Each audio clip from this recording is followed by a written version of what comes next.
Hello everybody and welcome to a new tutorial. In this video we are going to be creating a reverse spawn per unit custom Niagara module for UE5. Now what this is doing, if you take a look at these systems in front of us, is the faster a particle system moves, the fewer particles it spawns. So it's literally the opposite of spawn per unit. Now you can see the yellow is moving the fastest and it's spawning the least. The red is moving the slowest and it's spawning the most. And the green and blue are in between, but you can see that as they get faster or slower, they're spawning more or less. Now to make this, it's actually really simple. We just need a blueprint, a Niagara module script, and a Niagara system. Now obviously the blueprint is just for debugging, but I'm going to show you how I made this blueprint as well if you need it. Obviously check the timestamps to get the information that you need. So let's begin. The first thing that we're going to create is our Niagara system. So I'm going to go to an empty space, head to a folder where we'll be working. We're going to right click Niagara system, and we're going to select a new system from selected emitters, press next, and we're just going to either search for fountain or scroll down until you find fountain, press the little plus symbol and press finish. And what this is going to do is it's just going to build us a Niagara system that already has that inside of it. So we're going to say ns_sweeper. Is what I'm calling it. Call it whatever you want. You don't have to call it the same. Double click to open this up. And now we have our lovely fountain. Yay! Right. Now, for this moment, we're not actually going to change this. We needed access to something inside of here. We're going to be editing spawn rate here. So on this Niagara emitter, you can see we have spawn rate already in there. What we're going to do is we're going to double click this, and this will take us to the spawn rate module. Now you can see at the top we're getting a warning. Editing this script will affect 12 dependent assets. We don't want to edit this script, okay? We want to use a copy of it so that we don't mess with other things inside of our project. To do this, up on the top left, we have the little folder with a magnifying glass. If we click this, it browses to the asset that you're currently in our case, spawn rate, and it shows you where it lives. We can right click this, we can duplicate it, we can call this NMS, Niagara module script, underscore, I'm going to call this sweep spawn. Now on the left here, we're going to find our folder. We're just going to click and drag our script and drop it and move it here to our folder. So now it's in my tutorials folder. Cool. Now if we double click to open this, we're going to get exactly the same thing that we had before, but you can see we don't have the warning.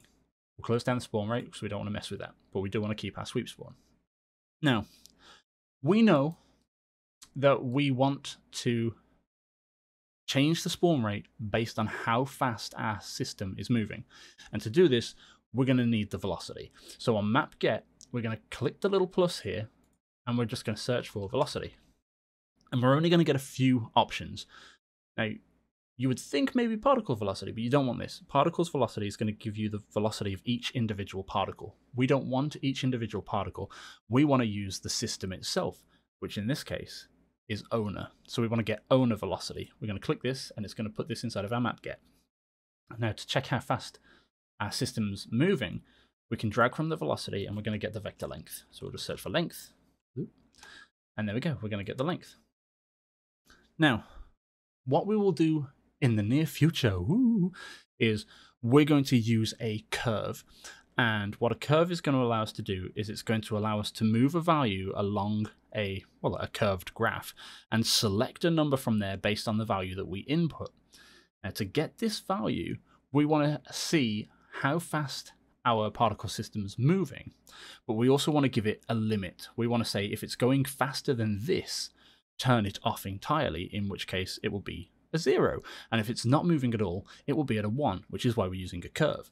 So to get this, what we're going to do is we're actually going to add ourselves an input, and this is going to be a float. So we'll click on the plus, search for float, and now we get input new float. We're going to rename this to speed sensitivity. There we go. Now if you've accidentally clicked off and you can't rename it, just right click and you'll be able to rename the pin. So we'll get our speed sensitivity. And to move along this curve, so we're going to have a 1 and a 0, and to move up and down this curve, we're going to change the value of this length by dividing it by our speed sensitivity. So the faster it's moving, the lower this result is going to be, and the fewer particles we'll get. This is all we need. to do this, okay? What we're going to do now is from the result of our divide, we're going to take this to the map set at the other end by our output module and drop this into the empty pin at the bottom. This will automatically fill it with a local result. We're going to rename the result speed multiplier. There we are. Now, this is going to remain a local value. We don't want it to be a local value. We know that we want this to affect our emitter, not the particles themselves. We want it to affect our emitter. So we can right click this, change namespace to emitter. And now we can use this at the emitter level. We'll compile, we'll apply, we'll save. We'll head back to our NS sweeper and we'll delete spawn rate. We don't need you, bye-bye. Now on emitter update, we're going to press the plus and you'll see that you already have your sweep spawner available. If you can't see under the suggested, then just search for it, sweep spawn, and you'll find it. Now, it should already be underneath the spawning category because we've used a copy of the spawn rate, so it should already be available for you. With this now in our system, you can see we're not getting any particles, and this is because our spawn rate is set to 0. If we set our spawn rate to 50, we'll get a spawn rate of 50. It's just going to be defaulted. Now, we know we're going to use a curve. So on the right hand side of the spawn rate, we've got this little drop down menu and we're going to search for curve. We're going to get float from curve. And now we have a curve of 1 all the way down to 0, which is perfect. This is exactly what we want. So here, with at a time of 0, so if it's moving, well, if it's not moving in this case, 0 being no movement, it spawns all the particles. At 1, if it's moving beyond our speed sensitivity, it will spawn 0 particles. And the amount of particles that it spawns is going to be a multiplication of our scale curve. So if we take our scale curve and we ramp this up to say 100, we'll get a spawn rate of 100. Now you can see on the left here, it's spawning 100 and slowly going down. Now the reason this is slowly going down is because our curve starts at 1 and it uses the curve index, which in our case is the normalized loop age. Now the loop age is, I believe in this one, it's going to be 5 seconds or something. 2 seconds. 2 seconds. So over the course of 2 seconds, it's going to go from 1 all the way down to 0. So 100 times 1 all the way down to 100 times 0. We don't want this because we want it to check how fast it's moving. Luckily, we made this already. If we head to the left and we click on the emitter attributes and scroll down, you'll find speed multiplier. We drag and drop this into our curve index. And now, based on the result of the division, it will choose a value on the curve. So you can see here, it's spawning all of the particles because it isn't moving. So if we set our speed sensitivity to something like 500, now, if our system moves faster than 500 units per frame, it will spawn 0 particles. We can compile this and we can save. We can minimize this down. We'll drag our sweeper into the world, and you can see it will spawn particles. And if I click to move it and drag it along, it will spawn less. And if I go above a certain speed, it will spawn nothing. Now you can see it's spitting some out as it's turning. The reason it's doing that is because obviously it's calculating per frame, and there's going to be a split frame where I'm turning around, and it's going to register that it's not moving. Okay, that's just me. That's not the system not working. That's it working as intended. But I don't have the physical capabilities to not stop at all. So that's the system made. Now, if you want the debug blueprint, which is this guy here, we can make that too. Let's delete this from the world. Right click in our folder space, blueprint class, actor, bp underscore sweeper underscore test, and we'll drag and drop this into the world. Boop, there he is, he's in the world. Now, he's got nothing in him. He's blank, okay? If we press G to get out of like game view, we can see that it's just a blank blueprint, there's nothing in there. We're gonna double click the blueprint to open it, and we know that we need our Niagara system to be in here. So on the components on the left-hand side, click add, search for Niagara, and we can drop in a Niagara system component. This will, automatically call itself Niagara. You can call it what you want, call it Bob, unless you're in an actual project, don't call it Bob, somebody will tear your head off. And now on the right hand side, we can populate this with whatever we want. Or we can search here, or we can just head to our folders, click and drag and drop it in. And now you can see we have our particles spraying out of the blueprint as we should. This on its own isn't going to move it. This is exactly the same as just placing a particle system in the world because there's nothing actually happening. So we're going to go to the event graph. We'll delete the overlap and the tick. We don't need these, but we do want the begin play.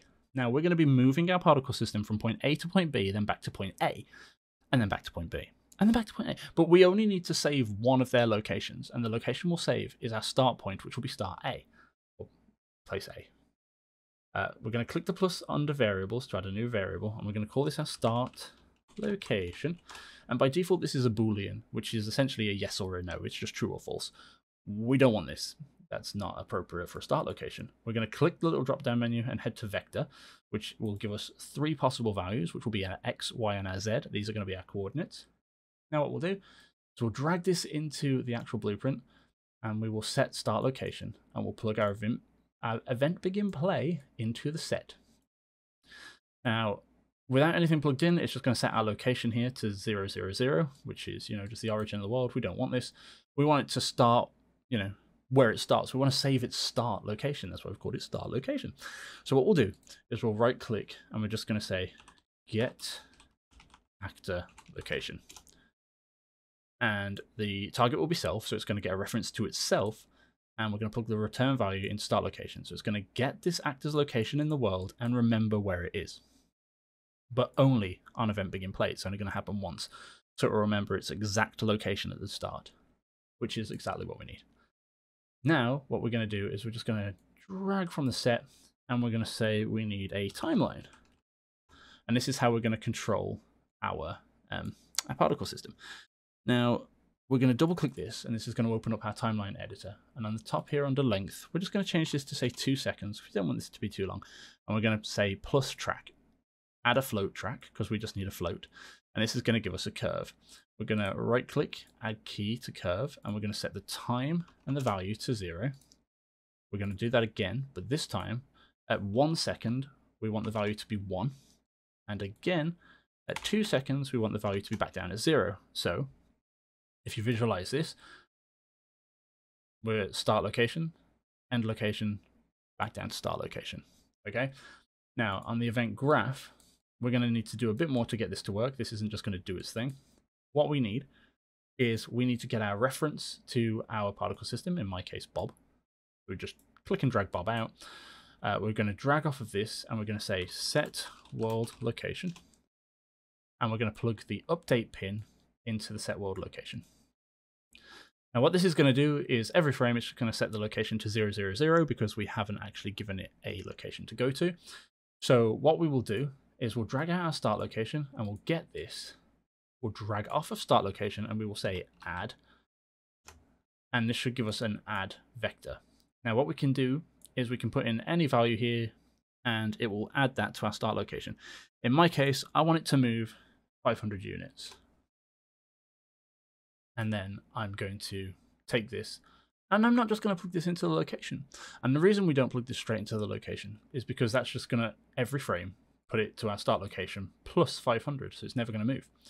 What we do instead is from our start location, we're going to lerp a vector. And what this does is it takes our A value and our B value, and it will go from A to B based on the value that we put into our alpha. Now our track 0 from our timeline is a float, which acts as our alpha. So you can see it's going to go from 0 up to 1 back to 0. So 0 being A, it's going to slowly move towards 1, which is B, and then back towards A. So the B will be our end location. And this will be the location that we set. So now it's going to go ahead and move from our start location to our end location and then back. We're going to open up the timeline once again, and we're just going to click the loop icon. And that's going to tell that to loop, so we don't have to keep recalling it. It's just going to keep doing 0, 1, 0, 1, 0, 1, 0, 1, and so on. Now then, to get these moving at a different speed, we want to do something else with the timeline. So on the left-hand side, we have a variable timeline. We're going to drag this out because this is a reference to our actual timeline. We're going to get the timeline, and from this, we'll drag out set play rate, like so. And we're going to plug our set start location into the set play rate, and then this into the timeline, because we want to set the play rate before we start the timeline. Now the play rate itself, you can see here, new rate, 0. It's not going to play because that's 0 speed. We can right click this, promote this to a variable to automatically set this. And we have our new rate here. We can right click this and we can rename this something like speed. And it's already a float, which is fine, but we want to control this outside of our blueprint. So we have this little icon here, this little eyeball. If we click this, this is now exposed and it's usable outside of the blueprint. So we can compile this, we can save this, we can minimize this down.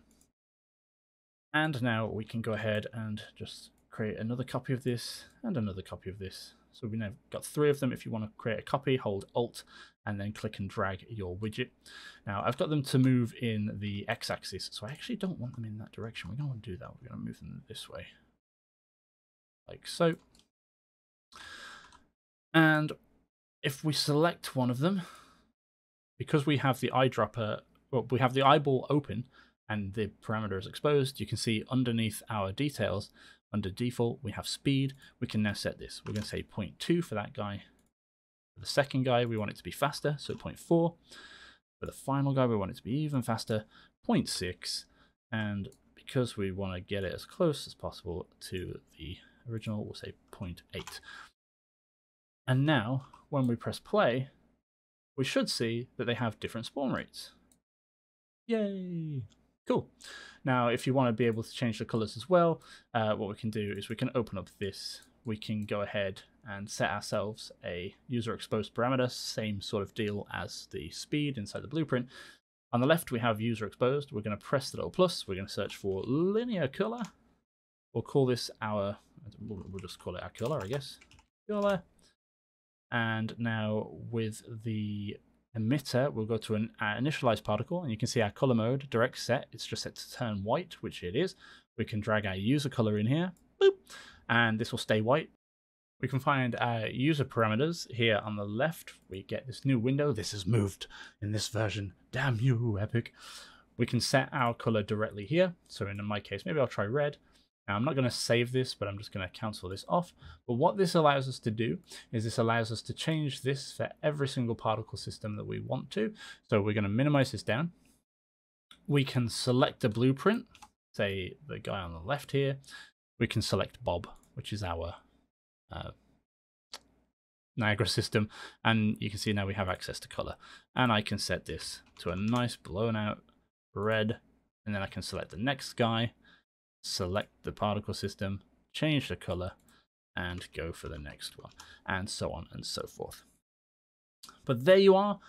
I hope that that has been useful. I know that we have quite a few applications for this that, you know, I can think of.